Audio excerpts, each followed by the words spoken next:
ആലപ്പുഴയിലും പത്തനംതിട്ടയിലും വീണ്ടും പക്ഷിപ്പനി. ആലപ്പുഴയിൽ തലവടി ഗ്രാമപഞ്ചായത്തിലാണ് രോഗബാധ സ്ഥിരീകരിച്ചത്. 13-ാം വാർഡിൽ താറാവുകൾ കൂട്ടത്തോടെ ചത്തതോടെ സാമ്പിളുകൾ ഭോപ്പാലിലേക്ക് അയക്കുകയായിരുന്നു. പത്തനംതിട്ട നിരണം പഞ്ചായത്തിലെ 11-ാം വാർഡിലും രോഗം സ്ഥിരീകരിച്ചു. 2 കർഷകരുടെ 4000-ത്തോളം താറാവുകളെ നാളെ കൊന്നൊടുക്കും. പ്രവീൺ പുരുഷോത്തമനാണ് വിവരങ്ങളുമായി ചേരുന്നത്. പ്രവീൺ, നിരണം ത്തുള്ള സർക്കാരിന്റെ താറാവ് വളർത്തൽ കേന്ദ്രത്തിലാണ് നേരത്തെ പക്ഷിപ്പനി സ്ഥിരീകരിക്കുകയും കഴിഞ്ഞ ദിവസം അവിടെയുള്ള താറാവുകളെ 2000-ത്തോളം താറാവുകളെ കൊന്നൊടുക്കുകയും ചെയ്തിരുന്നു. മറ്റിടങ്ങളിലേക്കും പക്ഷിപ്പനി വ്യാപിക്കുകയാണോ? ആശങ്കപ്പെടേണ്ട സാഹചര്യമല്ലേ നിലനിൽക്കുന്നത്?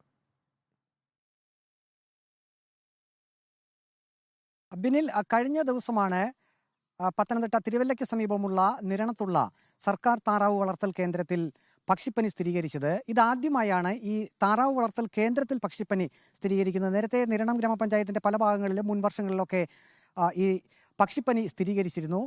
ഇക്കുറി ഇതാദ്യമായി ഈ താറാവ് വളർത്തൽ കേന്ദ്രത്തിനുള്ളിൽ പക്ഷിപ്പനി സ്ഥിരീകരിച്ച സാഹചര്യത്തിൽ കഴിഞ്ഞ ദിവസം ജില്ലാ കളക്ടർ ഉൾപ്പെടെ അങ്ങോട്ടേക്ക് എത്തിയിരുന്നു. ആ സമയത്ത് ജില്ലാ കളക്ടർ അറിയിച്ചിരുന്നത് പക്ഷിപ്പനി ഈ സർക്കാർ താറാവ് വളർത്തൽ കേന്ദ്രത്തിനുള്ളിൽ മാത്രമാണ് കണ്ടെത്തിയിട്ടുള്ളത്. മറ്റ് ഭാഗങ്ങൾ